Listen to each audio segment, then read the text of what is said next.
Légitimité de ces symptômes traumatiques, une prise de conscience et une acceptation accrue des symptômes de troubles dissociatifs pourra en effet motiver les victimes à demander de l'aide, les médecins à fournir des soins adéquats et les assurances et mutuelles à couvrir les traitements.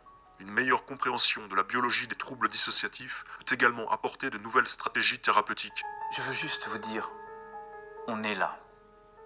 On vous écoute. On vous croit. Et vous ne serez plus jamais seul. Extrait du livre MK. Il serait intéressant de passer au scanner cérébral certaines de nos, entre guillemets, élites, pour voir l'état de leur complexe amygdalien et de leur hippocampe. Des structures du cerveau qui peuvent actuellement prouver, grâce à nos outils scientifiques, qu'il y a eu de profonds traumatismes chez la personne. En tout cas, là, on le voit, très clairement. Le volume est diminué par rapport à ce qu'on attend.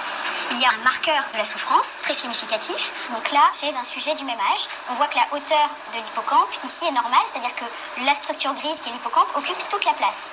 Alors que sur l'IRM de Flavie, on voit que cette même structure qui est ici n'occupe pas toute la place, toute la hauteur.